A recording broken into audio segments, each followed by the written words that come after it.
Retrouvez chaque semaine les lauréats des prix de l'inspiration en ESS. Une série d'émissions réalisées avec la Fondation Crédit Coopératif. L'association Les Petites Choses organise des ateliers créatifs grand public où elle donne des conseils et des astuces pour faire de la récup, une démarche qui s'apparente à ce qu'on appelle aujourd'hui le upcycling, qui réside dans la capacité à redonner une seconde vie à des objets qui seraient partis à la poubelle. Bonjour Linda Bendit. Alors cette association œuvre sur le territoire du Grand Avignon à la lutte contre le gaspillage et la revalorisation des déchets. Autrement dit, pour reprendre votre slogan, transformer les déchets des uns en ressources des autres. Expliquez-nous, pour commencer, en quoi consistent vos ateliers.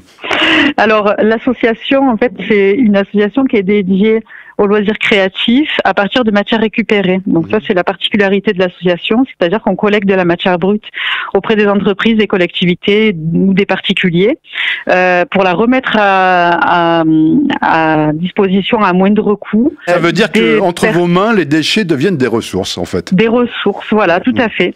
C'est voilà pour les personnes qui ont une pratique artistique, pour les écoles, les centres de loisirs, pour des minces budgets, parce qu'on sait qu'aujourd'hui, le loisir créatif est assez excessif.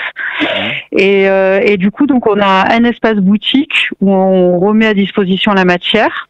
Donc c'est un éco-comptoir. Et ensuite, on a des ateliers. Donc on a tout un volet atelier avec un atelier partagé outillé. Donc on peut venir, par exemple, réserver un plan de travail pour créer avec les outils, les matières mis à disposition. D'accord. Et puis ensuite, on propose des ateliers également, soit thématiques, soit on a des personnes qui ont des envies d'ateliers comme du tricot, de la couture, des ateliers créatifs. Et ensuite, on intervient extérieurement dans les écoles, les centres sociaux, les manifestations mairies. D'accord. Voilà. Est-ce que vous pourriez nous donner quelques exemples, je sais pas moi, d'objets ou de réalisations qu'on comprenne bien ce que vous faites? On a tout un volet, par exemple, art du papier. Où on a récupéré divers papiers de différentes qualités. Donc ça peut être du papier craft, du papier ancien, du papier cartonné. Enfin voilà, on a toute une diversité de papiers. On a un volet carterie, on a un volet mercerie où on a des outils, de la laine, des boutons, des galons, etc. Et après, les ateliers créatifs, voilà, ça peut être des cartes de vœux, ça peut être des ateliers couture, on va faire des sacs, on va faire du tissage. On peut faire, voilà, hier, par exemple, on a fait un atelier éponge tawashi, donc ça, c'est du tissage où on a fait des éponges écolo.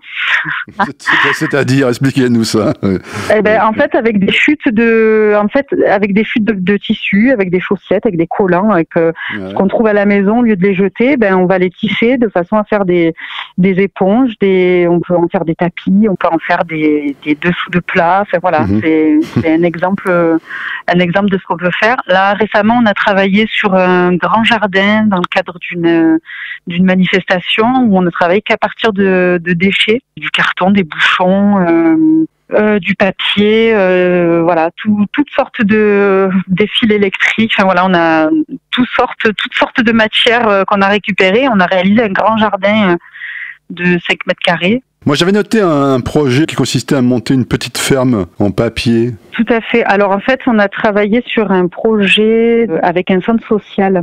Donc, c'est un projet en partenariat avec le pôle jeunesse culture. Donc, c'est une mise à disposition d'intervenants gratuits pour les centres sociaux. Et on a travaillé avec des familles. Donc, c'est des mamans avec des petits bouts de chou de moins de 3 ans.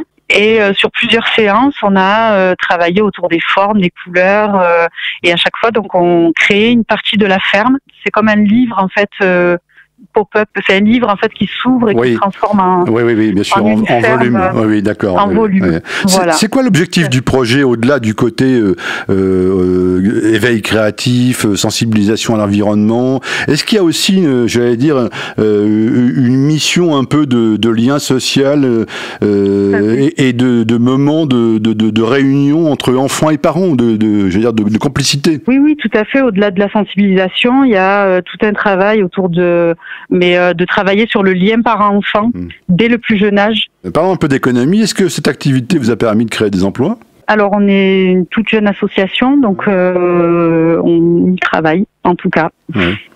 On y travaille. Là, pour l'instant, on est que des bénévoles. On est 2 à avoir créé l'association. Et on y travaille, oui, à moyen terme, on souhaiterait pouvoir dégager des salaires.